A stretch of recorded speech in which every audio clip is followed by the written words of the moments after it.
Hello everyone, welcome to the Scumdog's Kennel. I'm your host, Chris Williams, and in today's Cryptid Corner mini-episode, today I have two very bizarre stories, folks. I have plasma entities from Tibet, and I have a remote viewing session of Mars that is particularly bizarre, folks. Anyway, let's read our first story titled, Secret Plasma Monsters of Tibet, Alleged Soul Harvesters Hidden Inside a Mountain Monastery.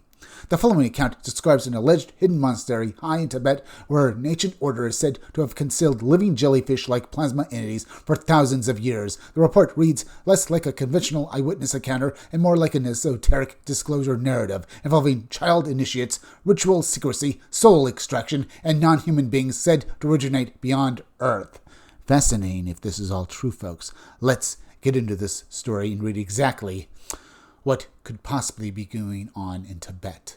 I received the following account concerning a creature allegedly known to certain Buddhist monks. Although its name is rarely spoken, it may never be publicly revealed. According to the source, these beings have been kept secret for thousands of years within a mountain monastery in Tibet. They are described as creatures made of plasma-like substance resembling translucent jellyfish. In their natural state, they are said to move through the vast spaces between plants rather than living upon them.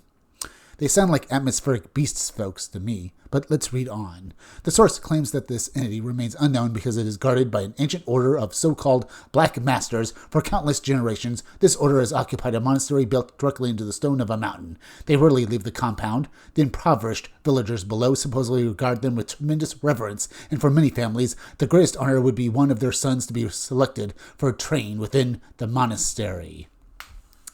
So, that sounds rather concerning, more like a cult rather than some religious monks. But let's read on because there's more to the story, folks. Once every 12 years, the monastery gate was said to open to choose new children. Boys between the ages of 5 and 9 would climb the long mountain path with their families.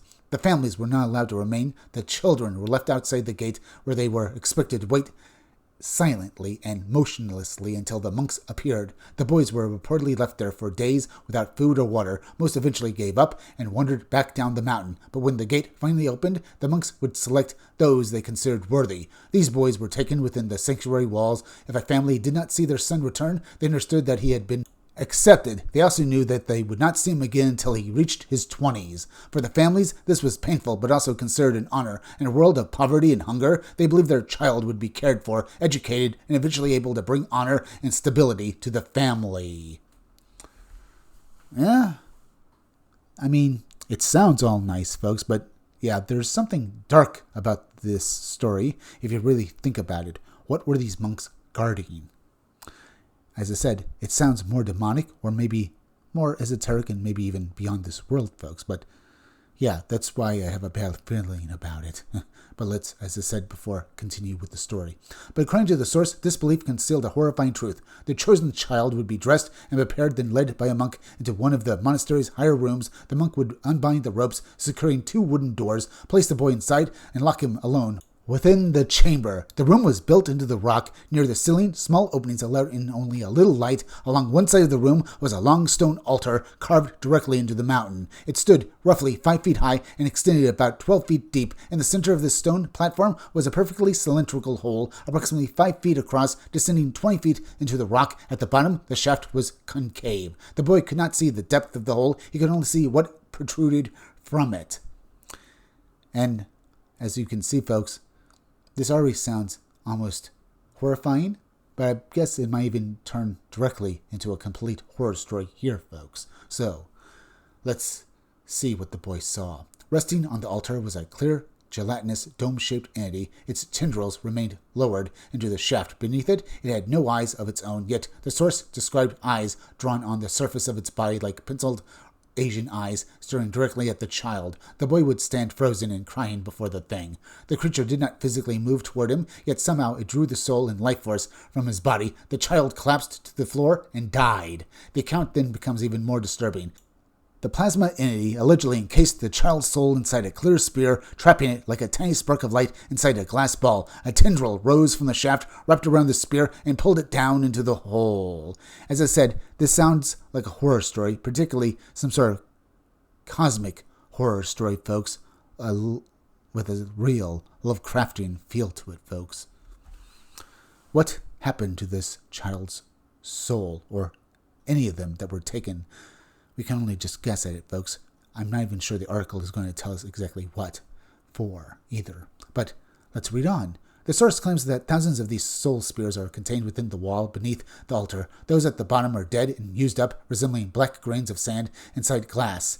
Those higher in the shaft are newer, still contain some life and awareness. According to the account, it may take centuries for the trapped soul to be fully drained. Many people believe that a soul cannot be destroyed.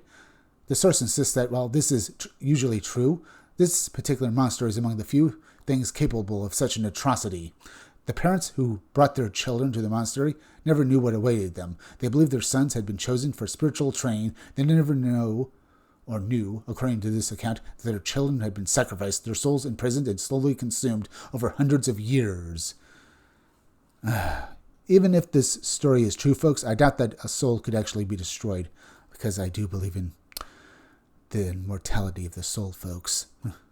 But there's also more to this story. Let's read on and finally finish off this particular tale.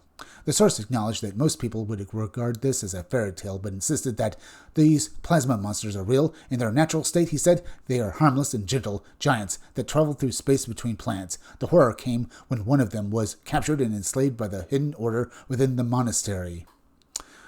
Through ritual and ancient rites, the order allegedly trapped the plasma entity on Earth and forced it to act as an instrument of black magic. The source admitted he didn't understand why such an order would need this entity to harvest souls for them, especially if they could extract souls through their own rites, but he ended with one final statement.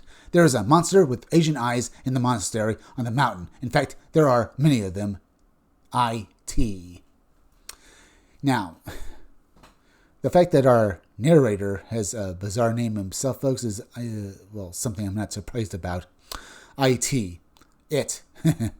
But certainly, the thing in the monster, if it exists, is a thing, folks. An it.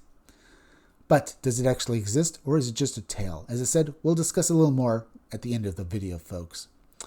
Let's move on to the next article. CIA remote viewer claims an ancient Martian beings and pyramid structure were seen during a 1984 Mars session. On May 22, 1984, a remote viewing session associated with the U.S. government's psychic intelligence programs allegedly targeted Mars at a point roughly 1 million years in the past. The resulting transcript, later released through the CIA reading room, described dust storms, pyramid-like structures, cavernous chambers, and tall, thin humanoid beings seemingly struggling to survive an ancient planetary catastrophe. Like the last story, folks, if this is true, it's phenomenal. It also changes everything we know about the world. In fact, both stories do, folks. So let's read the actual,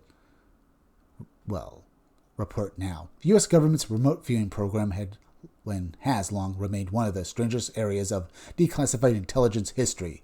The practice, commonly described as the ability to receive information about distant locations, people, objects, or events without conventional access, was studied by intelligence agencies for possible operational use. According to the CIA, official interest in parapsychology and extrasensory perception goes back to at least the late 1940s. However, the agency did not begin its own direct research into remote viewing until 1972. The CIA later turned the program over to the Defense Intelligence Agency, and the effort became known as Stargate. The CIA's own historical summary states that later evaluations found some remote viewing results appeared to exceed chance. Still, the phenomenon was considered too inconsistent and unreliable for continued use in intelligence.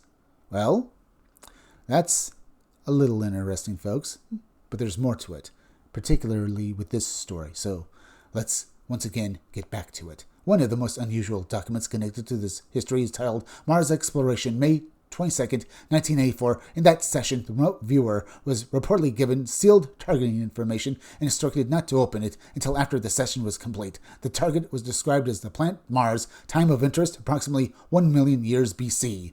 During the session, the viewer described a devastated environment. He perceived heavy atmospheric disturbance, dust, and the aftermath of a major geological event. Among the most striking impressions were large pyramid-like forms and enormous interior spaces that seemed to belong to an ancient abandoned civilization civilization. The viewer then reported the impression of figures. They appeared as shadows at first, as if they had once been present, but were no longer fully there. When directed to move to a time when the beings were present, he described them as very tall, thin, and dressed in unusual clothing. The impressions came through in fragments, as if the signal was unstable or breaking apart. The scene suggested a population under